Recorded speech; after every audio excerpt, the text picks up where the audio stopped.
Om Om Swastiastu. Swastiastu. Om Sri Ganesaya Namaha, Saraswatiyai Namaha, Sri Gurubhyo Namaha, Hari Om.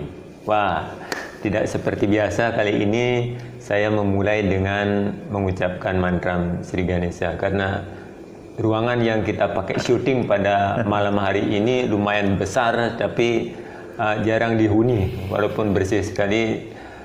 Ya, bagus untuk kita syuting. Dan ini tadi saya bincang-bincang karena kebetulan kita diundang, saya Wirahari bersama Juru Pandit masih di sini untuk berbagi cerita, berbagi bincang-bincang. Tadi saya cukup kagum juga dari arsitek, terus dari bangunannya besar sekali. Dan saya bersyukur bisa bertemu dengan orang-orang atau memiliki sahabat yang dalam kehidupannya ini mendapatkan fasilitas yang cukup memadai sudah misalkan ciri lahiriahnya sudah bagus, ekonominya juga mapan. Tetapi fakta di lapangan nyatanya kebalikan dari hal ini juga banyak terjadi di masyarakat, di mana beberapa orang hidupnya justru tidak terlalu beruntung, dan ini kadang menjadikan orang yang kurang memahami ajaran agama itu sering menuding kalau Tuhan itu tidak adil. Tidak adil, kok ada orang yang terlahir sangat bahagia tetapi di satu sisi menderita. Walaupun di dalam agama kita, dalam agama Hindu, kita juga pernah diperkenalkan tentang kelahiran surga cuta ataupun neraka cuta.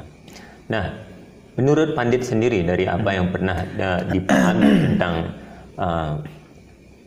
istilah neraka cuta atau surga cuta ini, kira-kira ciri-ciri yang bisa kita lihat dalam kehidupan nyata ini bagaimana? Di dalam agama Hindu kita kan diajarkan, kalau kita bicara tentang surga cuta, neraka cuta, berarti kita merujuk kepada ajaran Punarbawa, kelahiran. Salah satu bagian dari Pancasrada, 5 dasar keyakinan umat Hindu. Jadi salah satu pembuktian karma itu adalah Punarbawa atau samsara. Jadi hanya dengan kelahiran karma itu bisa dibuktikan. Nah, kelahiran kita di dunia ini kan ditentukan oleh hasil perbuatan dari masa lalu yang disebut dengan wasana karma. Sehingga kita lahir baik itu dari surga ataupun dari neraka. Nah, jadi beberapa ciri-ciri yang bisa kita lihat secara realitas dalam kehidupan ini sangat mudah untuk kita pahami sebetulnya. Karena terjadi kesenjangan yang kaya, sangat kaya, yang miskin, bahkan miskin sekali gitu. Nah, kalau orang yang selama hidupnya di saat ini itu banyak mengalami penderitaan, kesusahan, kemudian dari segi sifat orang tersebut cenderung dia melakukan suatu kejahatan, pemabuk, pemalas, ataupun pembenci, menyakiti, suka menyakiti makhluk lain. Itu dari segi sifat. Kemudian dari segi materi, dia bahkan ada yang miskin, bahkan ada yang miskin sekali. Itu kalau kita lihat dari beberapa ciri-ciri tersebut, jelas manusia itu lahir dari alam neraka. Kan gitu. Nah, kalau ciri-ciri lahir dari manusia dari kelahiran surga cuta, jelas kebalikannya. Memiliki sifat kebaikan, suka menolong. Jadi sifat-sifat baik itu yang lebih menonjol di dalam dirinya. Kemudian sudah kaya juga tampan kadang. Jadi memiliki fisik yang boleh dikatakan sempurna. Jadi ada juga yang memiliki body atau fisik yang biasa-biasa saja, tetapi cenderung dia sering melakukan kebaikan. Itu juga orang-orang tersebut lahir dari alam surga. Ya. Nah, jadi kalau tiang pahami, tiang dulu sebelum memahami apa yang namanya surga juta, neraka juta, seperti yang Wira tadi sampaikan, karena ketidaktahuan, akhirnya sering mengatakan bahwa Tuhan itu tidak adil.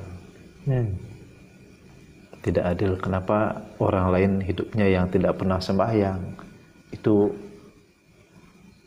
selalu terkadang hidupnya penuh keberuntungan.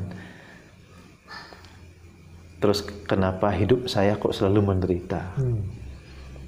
Nah, ada baiknya ketika kita memahami hal tersebut, kita bangkit memiliki niat untuk bangkit dari keterpurukan. Jadi, bangkit dari keterpurukan. Seperti yang disampaikan tadi bahwa kelahiran kita di saat ini adalah hasil dari wasana karma. Berarti kita lahir sudah memiliki hutang di masa lampau. Yang namanya hutang kan harus kita bayar. Kita bayar. Jadi dengan jalan apa kita membayar, kan gitu. Yang namanya hutang. Jadi tidak cukuplah dengan dengan jalan sembahyang. Yang namanya hutang, kita harus melakukan suatu kebaikan, berbuat dharma, seperti yang tercantum di sloka 4 Selasa Muscaya. Jadi kelahiran sebagai manusia itu yang utama, karena dengan berbadan manusia kita bisa berbuat kebajikan. Dengan berbuat kebajikan kita bisa menghilangkan kesengsaraan. Jadi berbuat kebaikan ini yang terpenting. Jadi semuanya penting. Ketika kita sembahyang, kita mohon pengampunan atas segala kesalahan di masa lampau ataupun di sekarang. Kemudian cara melunasi wasana karma kita adalah berbuat baik.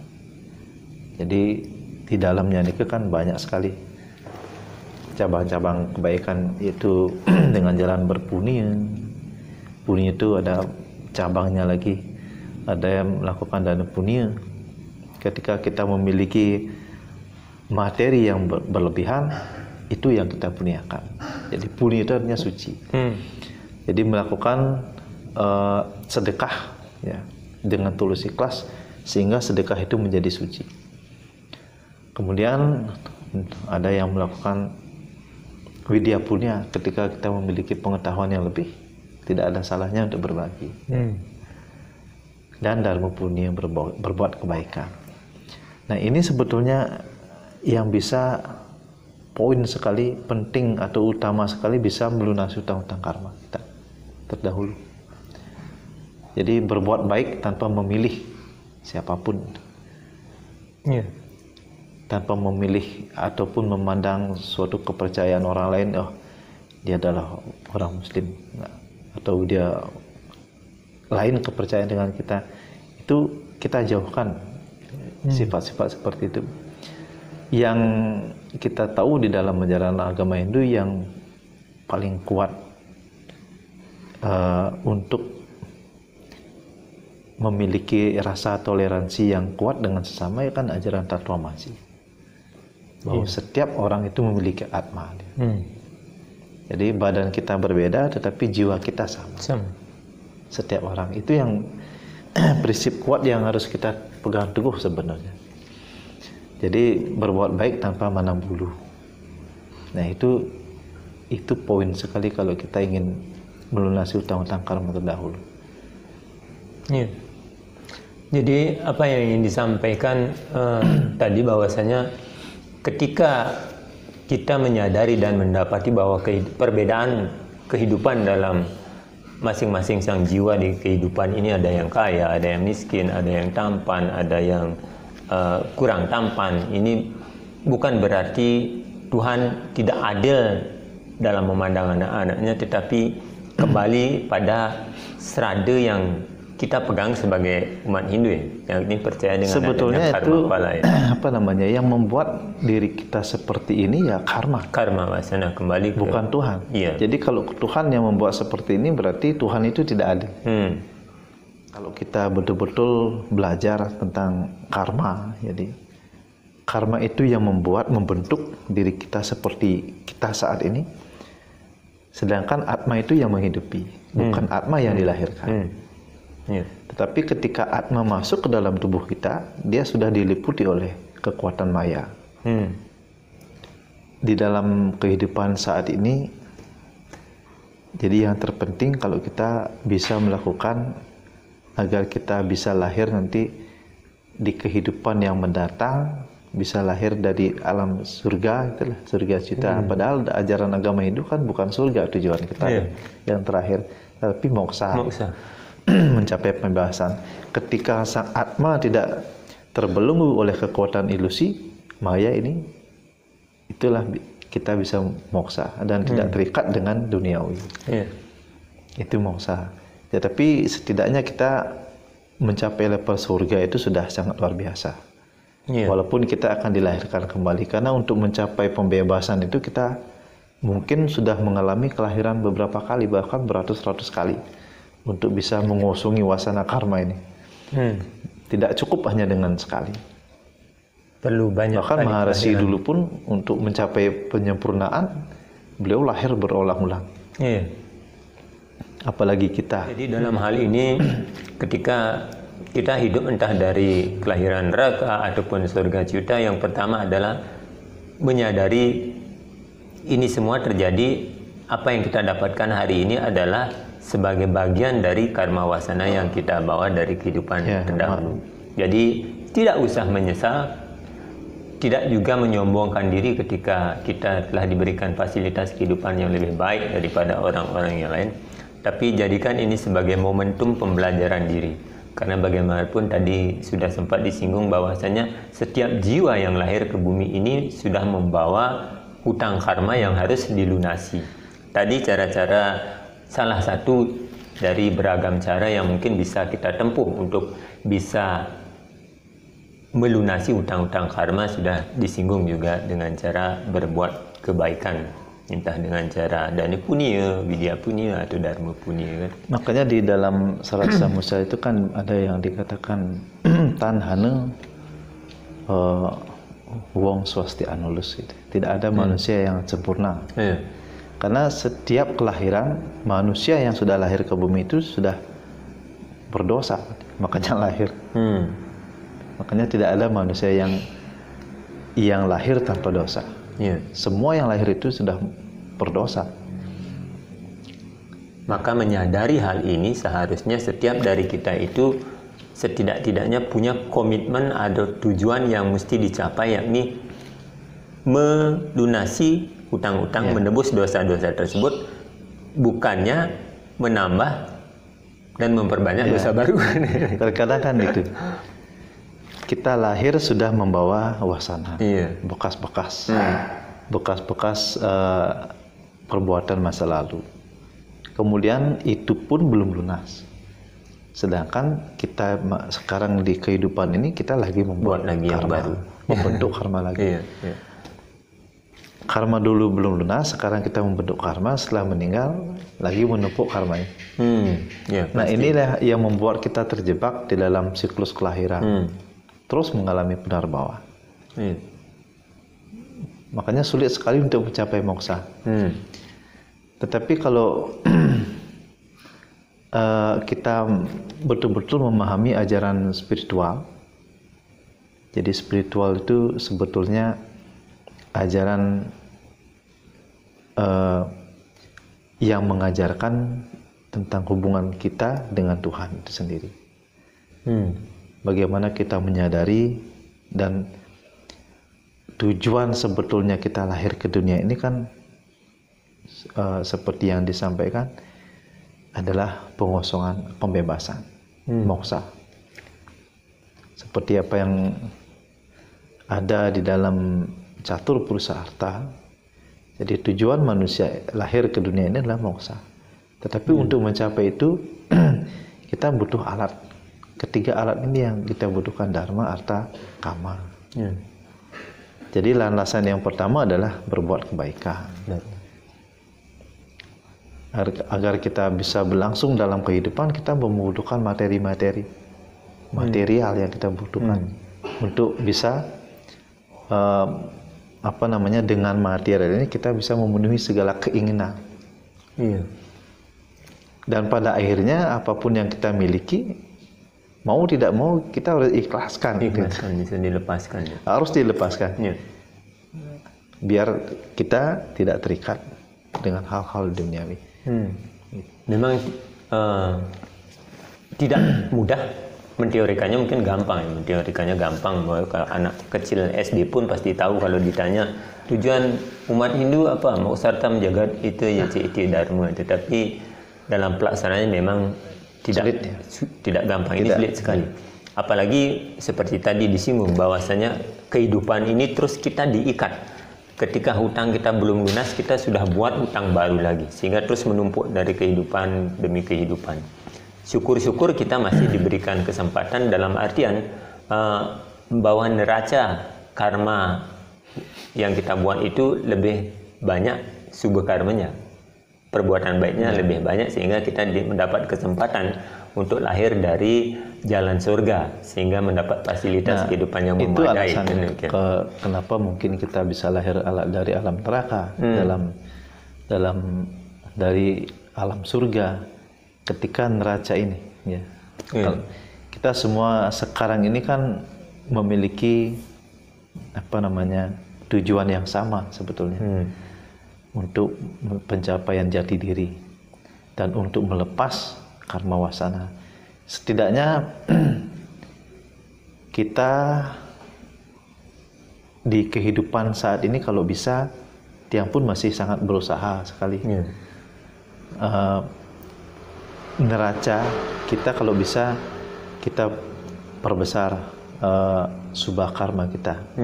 Jadi perbuatan baik kita, sehingga nanti kalau kita lahir di kehidupan mendatang bisa lahir dari alam surga. Ketika kita melihat ciri-ciri, kita menyadari. Jadi pikiran hal-hal buruk yang mendiami di dalam pikiran kita itu mungkin menjadi beberapa persentasenya turun. Jadi tidak memiliki pikiran-pikiran yang buruk terhadap orang lain. Ketika kita menderita, kan banyak hal seperti itu terjadi di masyarakat. Bahwa penderitaannya itu dikatakan bahwa disebabkan dari orang lain. Padahal itu adalah hasil dari... Makanya di dalam ajaran agama Buddha, Hindu dengan Buddha itu kan sangat percaya sekali dengan karma. Kalau bukan bagian dari karma kita tidak akan menerima. Itu yang terjadi. Makanya di dalam ajaran agama Buddha tidak ada istilah ujian hidup. Kenapa Tuhan lagi menguji manusia? Yang ada hanyalah karma pahala, hasil dari perbuatan. Ini yang membuat adanya penderitaan, kemudian adanya kebahagiaan gitu. Kan ini di dalam ajaran agama Buddha tidak ada istilah Tuhan sedang menguji, tidak ada seperti itu. Yang ada hanyalah hasil dari karma. Itu yang terjadi. Makanya Tiang sangat ingin sekali mendalami apa sih sebetulnya hidup kita ini. Apakah ini betul-betul Tuhan yang menentukan? Ada beberapa Tuhan yang memang campur tangan Tuhan di dalam kehidupan kita. Tetapi yang paling dominan adalah karma, hasil karma. Itu yang sangat dominan sekali. Tiang dari berbagai pengalaman yang sudah Tiang alami, kemudian kesusahan yang berkepanjangan, ketika berdoa bahwa ini adalah dikatakan jalan karmamu yang harus kamu lunasi, di sana Tiang berpikir ternyata siapapun tidak akan bisa menolong. Bahkan para dewa pun tidak bisa, karena itu sudah hukum alam. Kecuali kita mau menolong diri kita sendiri. Makanya tidak ada yang bisa menolong diri kita sendiri selain diri kita sendiri. Mau bangkit apa tidak? Mau berniat ada perubahan di dalam diri kita atau tidak? Kan itu pertanyaannya. Ketika kita mau bangkit, ya cari jalan. Kalau kita terus monoton seperti ini, tidak ada usaha apapun yang mau kita lakukan, ya hidup kita akan terus seperti ini gitu. Gitu. Seperti yang sudah dia sampaikan tadi, bahwa cara melunasi utang, kalau hutang karma, wasana karma kita lunas, ciri-cirinya itu akan selalu terjadi kemudahan dalam hidup. Itu ciri-cirinya. Ketika hutang karma, wasana karma ini kita lunas, akan selalu ada kemudahan. Apa yang kita cita-citakan selalu ada jalan. Itu biasanya. Tetapi kalau ini hutang karma ini masih menumpuk banyak, sulit. Jadi kita akan terus mengalami kecemasan, kesusahan yang mungkin durasinya panjang. Mungkin tidak pernah selesai dengan segala permasalahan yang kita hadapi. Sebagaimana kalau kita bawa pada kehidupan sehari-hari kan demikian. Ketika kita memiliki banyak hutang itu rasanya tidak bebas. Mau pergi keluar sehingga ada debt collector. Akhirnya kita berada dalam kecemasan hidup. Makanya dalam hidup ini sebetulnya ketika dia pahami, oh ternyata memang jalan satu-satunya untuk merubah kehidupan kita lebih baik, ya memang wasana karma ini dulu kita lunas. Gitu rasanya kalau dia memahami. Kalau itu belum lunas, tentunya kehidupan kita akan terus seperti ini, bahkan morat-marit, uring-uringan. Selalu cemas, kebingungan.